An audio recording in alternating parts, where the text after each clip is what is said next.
Mylavaram Ganapavaram ZP high స్కూల్లో వంట నిర్వాహకుడిగా పనిచేస్తున్న తిరుపతి రావును తొలగించాడని సిఐటియు మండల కార్యదర్శి సుధాకర్ అన్యాయమని అన్నారు. గురువారం ఎంఈఓ కార్యాలయం వద్ద ఆందోళన చేపట్టారు. ఎన్నో ఏళ్లుగా మధ్యాహ్నం భోజన కార్మికుడిగా పనిచేస్తున్న తనపై ఎలాంటి ఆరోపణలు లేకుండా అధికార పార్టీ నాయకులు తొలగించడం అన్యాయమని తిరుపతి రావు ఆరోపించారు.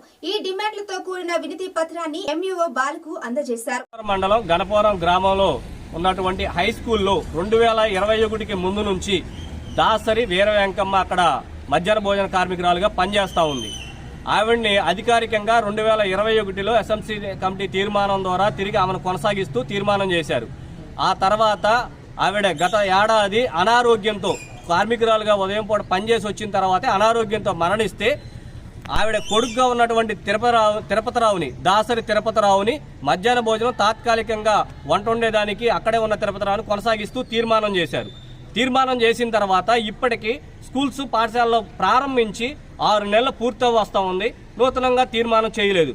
అంటే రాజకీయంగా మేము మా అవసరం వచ్చినప్పుడు పెట్టుకోవచ్చు కాబట్టి కింద తాత్కాలిక తీర్మానం అని ఆనాడు రాశారు. అదే కొనసాగించారు.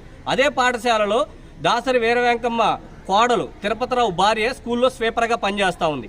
స్వీపర్ పోస్ట్ అయినా సరే కావాలని చెప్పేసి 2 పోస్టులు మీరే చేస్తున్నారని చెప్పి రాజకీయ ఒత్తిళ్లు చేసి ఆవిడని గత నెలలో తీర్మానం చేయించారు.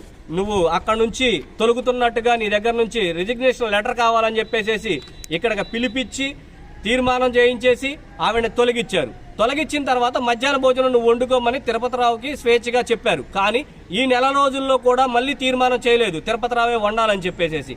గత 2 రోజుల క్రితం మొన్న తిరుపతిరావుని తొలగిస్తున్నట్టుగా ఎస్ఎంసీ చైర్మనే వంట వండుతున్నట్టుగా ఒక దొంగ తీర్మానాన్ని అప్పటికప్పుడే రాజకీయంగా స్కూల్లో పక్కనే ఉంటున్న ఇల్లు అవడంతో అప్పటికప్పుడే పిలిపించేసి ఒక తీర్మానం చేపించేసి తిరుపతిరావుని తొలగించారు.